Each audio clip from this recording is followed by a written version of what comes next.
The first fingers of dawn barely scrape the smog that clings like a shroud over the city below.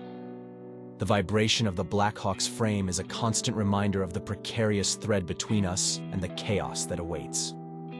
The briefing folder, filled with satellite images and intel reports, feels incongruously light against the gravity of our mission. It's not just paper, it's a beacon of hope, a plan to pierce the heart of darkness below.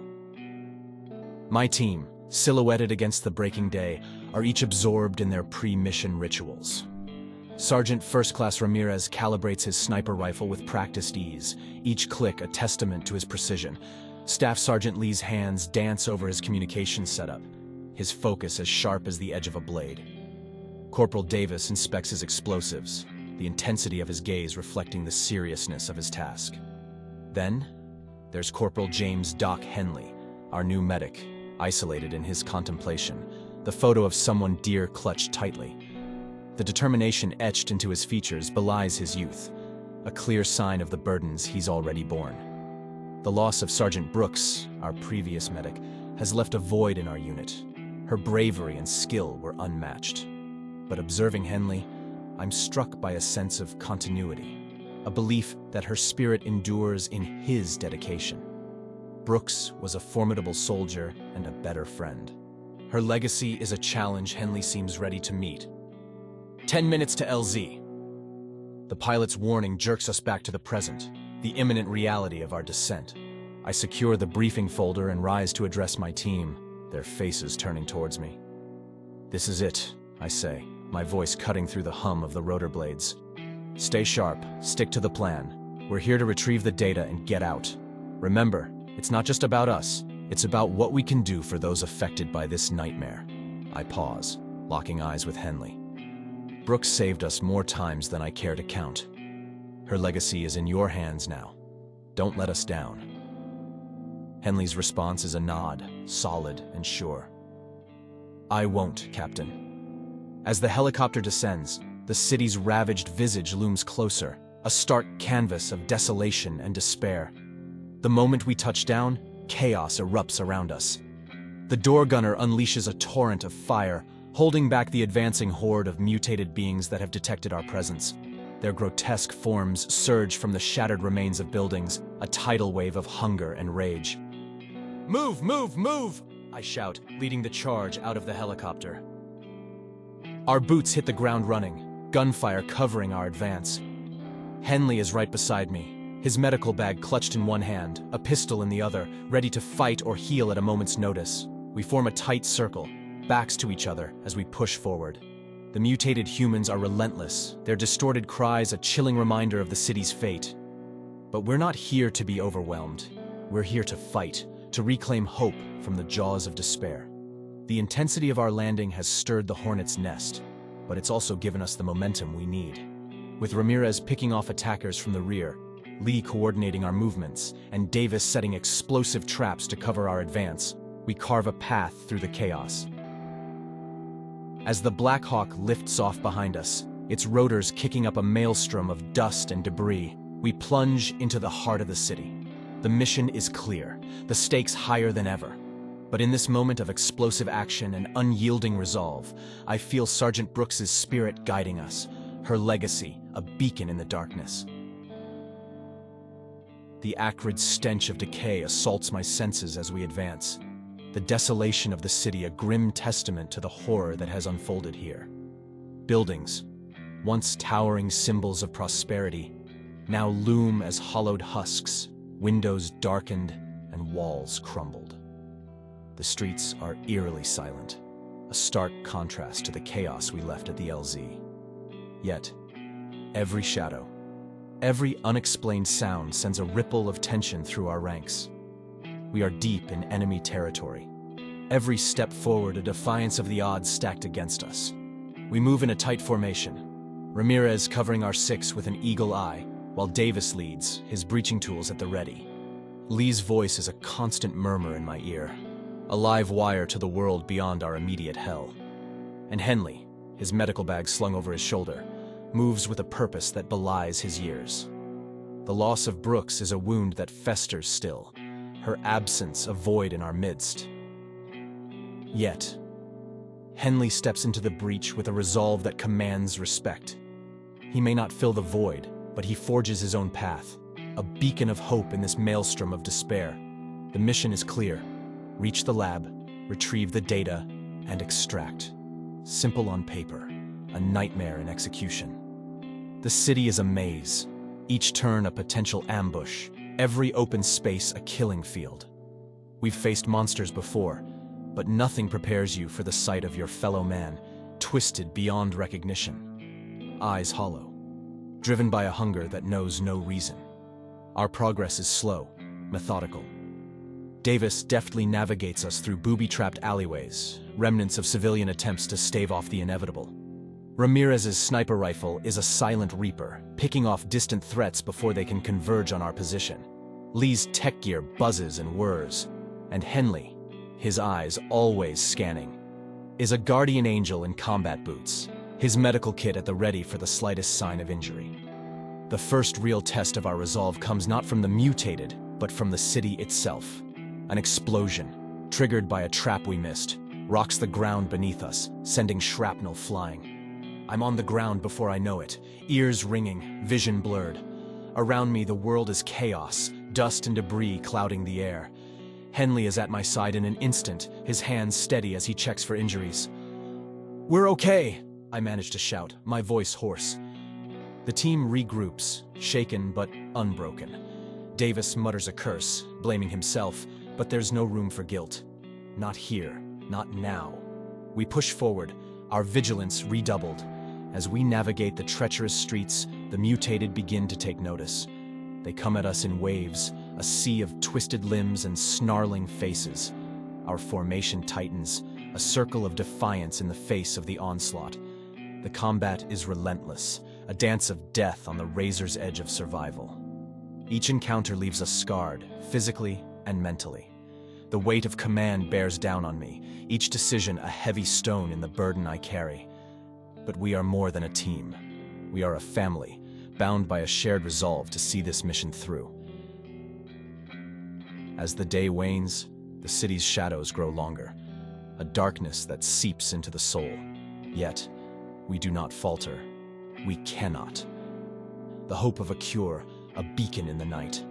We press on, driven by a duty that transcends our own fears, a commitment to a world that awaits our return, not just as survivors, but as bearers of a new dawn. The city tests us, every step a battle, every breath a defiance of the death that surrounds us. But we are soldiers, warriors of the light, and we will not be broken.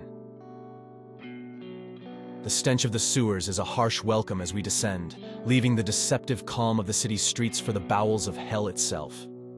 After the explosion gave us a narrow escape, our only option was to go underground, to navigate the labyrinth beneath the city that promised a covert path to our objective. "This way," I had insisted, pointing to the manhole cover, our entry point into the darkness below. The decision was mine, and mine alone. As captain, the weight of command is a constant companion. The sewers are a network of shadows and echoes, a place where sound travels with deceptive ease, twisting and turning until you can't tell its origin.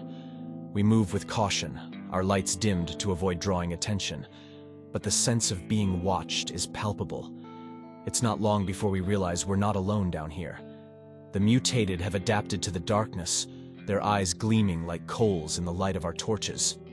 They're different, stronger, more cunning than those we've encountered before. The ambush is swift, a blur of movement in the shadows as they descend upon us. The first sign of trouble is a low growl, a sound that seems to come from all directions at once. Then they're upon us, leaping from the darkness with a ferocity that's chilling. We're caught off guard, the narrow confines of the sewer limiting our movement, turning what should have been a straightforward skirmish into a desperate struggle for survival. I fire blindly into the dark, the report of my rifle deafening in the enclosed space. Beside me, Davis is swearing, his words lost amidst the chaos.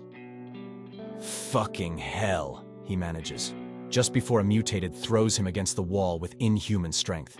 The impact is sickening, and for a moment, I fear the worst.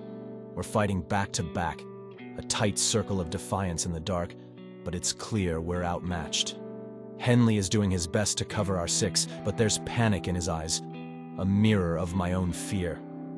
"We need to move," I shout, but my voice sounds hollow, lost in the roar of combat. The turning point comes at a cost. Lee, always the strategist, manages to rig a makeshift explosive using a grenade and some of Henley's medical supplies. "Get down!" he yells, and the explosion that follows is like the wrath of God, a shockwave of fire and debris that sends the mutated reeling. We seize the moment, retreating deeper into the sewers, but the damage is done. Our gear is scattered, lost in the chaos, and Ramirez is limping, a makeshift bandage wrapped around his thigh.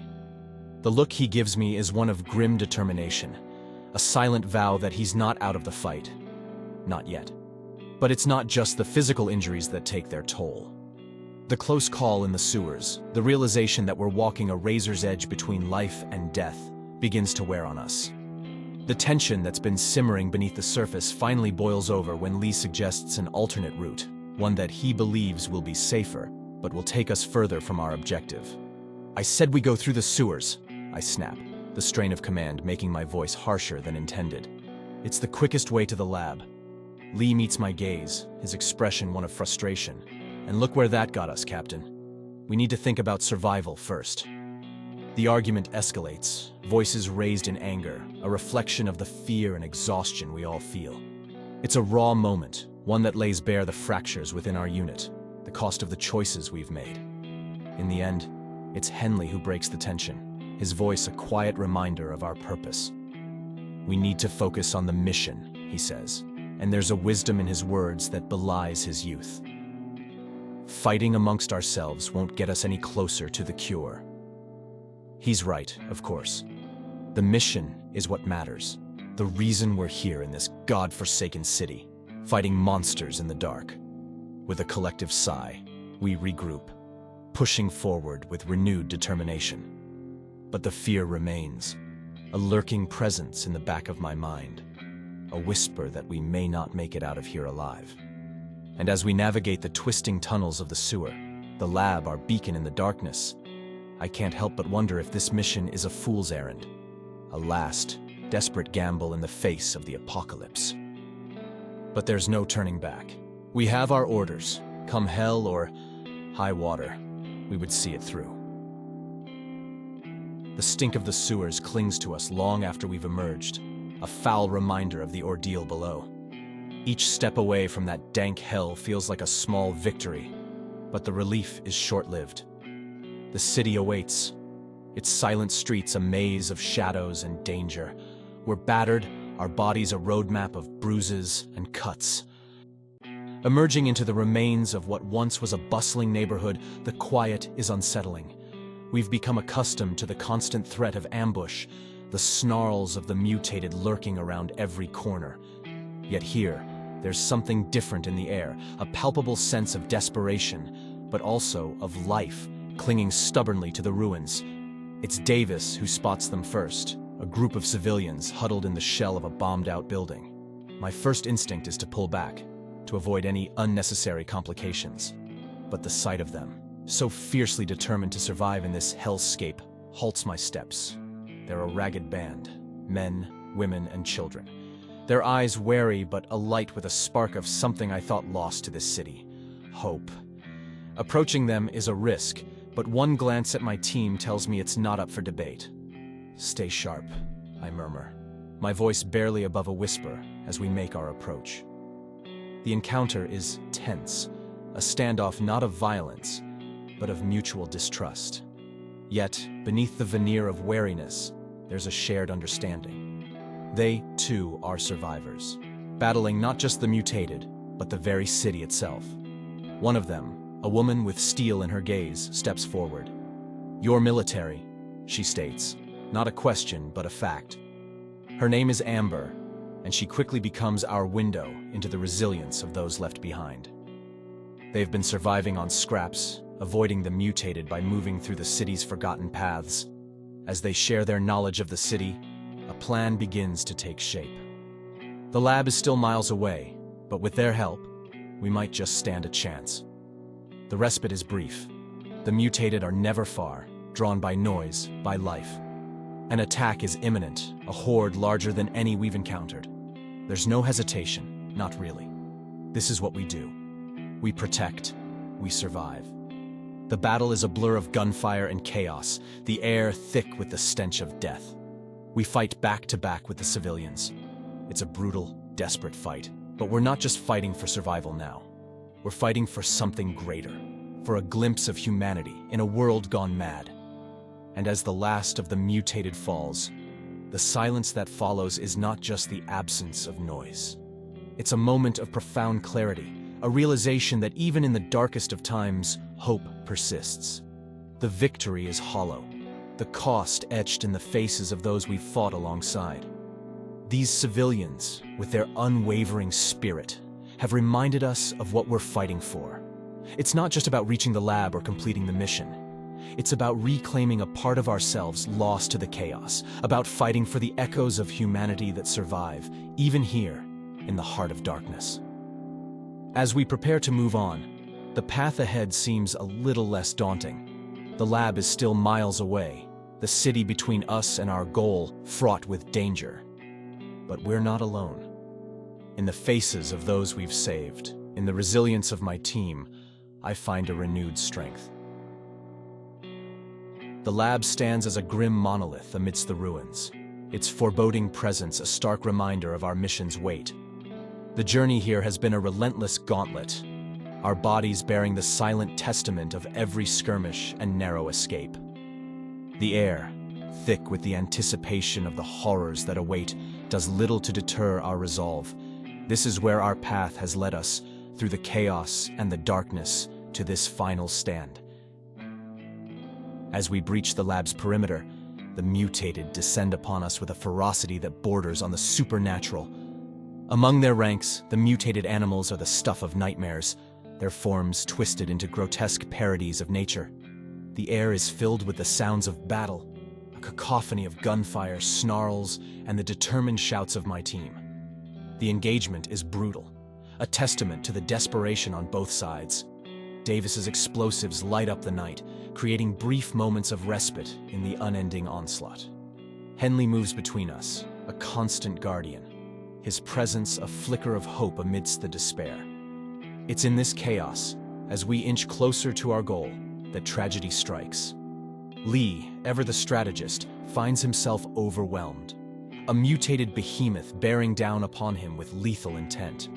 The scene unfolds in heart-wrenching slow motion. His struggle, the eventual overpowering, and his grim determination as he realizes the end is near. With a look that conveys a lifetime of camaraderie and a silent farewell, Lee does the unthinkable. Drawing the beast away, he buys us the time we need. His final act a sacrifice to ensure the mission's completion. His scream echoes through the lab, a haunting reminder of the cost of our journey. The weight of his death is an oppressive void as we push forward, the lab now a shroud of shadows. The data we seek is our only beacon, a flicker of light in the overwhelming darkness. When we finally secure it, the victory is hollow, tainted by the loss of our brother in arms. Our exit is a blur, the lab's corridors marked by the echoes of our battle and the ghost of Lee's sacrifice. The world outside seems alien, a landscape forever changed by the events within those walls. The civilians, who have borne witness to our darkest moment, carry with them a piece of our burden, their eyes reflecting the cost of survival in this new world. The journey back is somber, a silent homage to Lee. His final act, a beacon of selflessness in the face of utter despair, cements his legacy within us. We carry not just the hope of humanity in the form of the data, but the weight of the sacrifices made to retrieve it. Lee's death, though a crushing blow, serves as a stark reminder of the stakes of our mission. It galvanizes us, solidifying our resolve to see this through to the end. For him, for those we've lost along the way, and for the future we're fighting to secure. As we navigate our way back through the ruins, the lab a distant shadow behind us, we're not just a team. We're a unit bound by loss, by sacrifice, and by the unwavering determination to honor Lee's memory in the battles to come. And though the future is uncertain, one thing remains clear. We will continue to fight, to survive, and to prevail. For in the end, it's not just about the data or the cure. It's about ensuring that the sacrifices made were not in vain, that the echoes of humanity will once again find their voice in a world reborn from the ashes. The moment of betrayal slices through us with a cold precision, leaving our nerves raw and our defenses momentarily lowered. Amber draws her weapon on us and lays her intentions bare, to take the data back to her faction to weaponize the mutations for their gains. The standoff is tense, a tightrope walk over an abyss of potential violence. Davis's fury is palpable, his betrayal felt not just as a soldier, but as a human being who dared to hope. "You fucking played us," he snarls, the words heavy with a sense of personal affront. In this electric moment of tension, where every outcome seems drenched in blood, the unexpected happens. A shot rings out from the shadows, time slows, the moment stretches, and from the darkness limps Lee, his presence a ghostly visage of resolve and retribution. Amber falls. The shock of Lee's return, his figure haggard but his aim unerring, is a jolt of raw emotion for us all. "You thought you could get rid of me that easily?" Lee's voice is rough, tinged with pain, but underscored by a fierce determination. With renewed vigor and a sense of purpose reignited by Lee's presence, we rally. The path back through the city is fraught with danger, the mutated ever more aggressive, their numbers seemingly unending. Yet, with Lee back in our ranks, his injuries severe but his spirit unbroken, we navigate the treacherous streets with a renewed sense of determination. Buildings on the brink of collapse, streets torn asunder, the very earth beneath our feet a reminder of the chaos that reigns. Yet we move forward, undaunted, our path lit by the knowledge that we are not alone, that our bonds are unbreakable. Lee, despite the toll his injuries have taken, fights alongside us, a silent testament to the sacrifices we're willing to make. Henley's efforts to keep us all standing, to patch up wounds in the midst of chaos, are nothing short of heroic. As we finally emerge from the confines of the city, the realization that we have survived, that we have overcome not just the mutated but the darkness within, is overwhelming. The city recedes into the distance, its skyline a jagged wound against the horizon. But our mission remains clear. We carry not just the hope for a cure, but the weight of our experiences. The knowledge that in a world torn asunder by catastrophe and betrayal, unity and resilience are our greatest weapons. And as we set our sights on what lies ahead, it's with the understanding that, though fractured, we are forged anew in the fires of adversity. Together, we will face whatever comes, not just as a team, but as a family bound by something far stronger than blood. The city, a labyrinth of despair we've navigated time and again, is behind us now. But the final stretch before us demands every shred of resolve we possess. The extraction point is within reach, a beacon amidst the chaos. But the path is swarming with the mutated, their numbers staggering, a sea of voracious hunger between us and salvation. The air vibrates with the roar of our approaching salvation, the extraction chopper cutting through the sky towards us. Its arrival isn't just a promise of escape, it's the culmination of everything we've fought for, every sacrifice we've made. But the mutated are relentless, a surging mass intent on dragging us down, their numbers seemingly endless. As we make our final push, the chopper's gunners open fire, 50 caliber rounds tearing through the horde, a relentless hail of lead that cuts a swath through our attackers. The ground on either side of us erupts in geysers of dirt and blood, the air filled with the stench of death. It's chaos, absolute and pure, a maelstrom of violence. Davis is yelling, a raw sound barely audible over the din as he sets off a series of explosives, creating a momentary barrier between us and the horde. Henley is beside me, his rifle steady despite the fatigue that clings to him like a second skin. Lee, his injuries a grim tapestry of the battles we've endured, moves with a determination that defies the pain. The chopper's side gunners are our lifeline, their precision a stark contrast to the chaos below. We're running, firing, a desperate sprint for survival. Ramirez, ever the sniper, provides cover, picking off the mutated that come too close, his shots a beacon guiding us home. As we near the chopper, the reality of our escape seems almost surreal, a dream amidst the nightmare that has been our reality for too long. The ground beneath us is littered with the fallen, a testament to the ferocity of our defense, a stark reminder of the cost of this war. Climbing aboard, the relief is palpable, a physical weight lifted from our shoulders. Yet, as the city falls away beneath us, the silence that envelops us is heavy with reflection. But in this moment of solemn reflection, there's also a sense of redemption. The data we've secured holds the key to combating the mutation, a beacon of hope in the fight to reclaim our world. We've not just survived, we've struck a blow against the darkness, a victory that goes beyond the physical to touch the very essence of our humanity. And as the city recedes into the distance, a mere shadow against the horizon, I'm filled with a sense of hope, a belief that we, this band of warriors, will be ready for whatever comes next.